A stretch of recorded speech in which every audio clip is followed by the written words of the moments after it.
Bharat Ireland జట్ల మధ్య జరుగుతున్న 2 మ్యాచ్ల టీ20 సిరీస్లో భాగంగా ఆదివారం తుది పోరుకు రంగం సిద్ధమైంది. బెల్ఫాస్ట్ వేదికగా ఈ మ్యాచ్ జరగనుంది. తొలి మ్యాచ్లో పసికూన ఐర్లాండ్ అనూహ్య విజయంతో సిరీస్లో 1-0 ఆధిక్యంలో నిలవగా నేటి మ్యాచ్ భారత్కు ప్రతిష్టాత్మకంగా మారింది.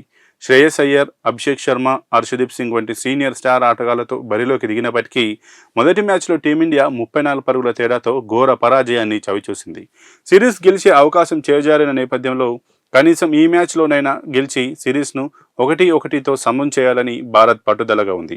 మరోవైపు తొలి మ్యాచ్ గెలిచి చరిత్ర సృష్టించిన ఐర్లాండ్ అదే ఉత్సాహంతో భారత్పై తొలిసారి సిరీస్ కైవసం చేసుకోవాలని చూస్తోంది. స్థానిక వాతావరణ నివేదిక ప్రకారం మ్యాచ్ జరిగే సమయంలో బెల్ఫాస్ట్లో ఆకాశం పాక్షికంగా మేఘావృతమై ఉంటుంది. వర్షం కురిసే అవకాశం 25%గా ఉంది. తేమ శాతం 57%గా నమోదయ్యే అవకాశం ఉంది.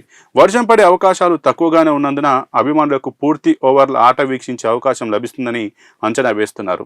అయితే వాతావరణ పరిస్థితుల దృష్ట్యా ఇరు జట్ల కెప్టెన్లకు టాస్ కీలకం కానుంది. తొలి మ్యాచ్ ఘోర పరాజయానికి బ్యాటింగ్, బౌలింగ్ లోపాలను సరిదిద్దుకుని భారత్ పునరాగమనం చేస్తుందో లేదో వేచి చూడాలి.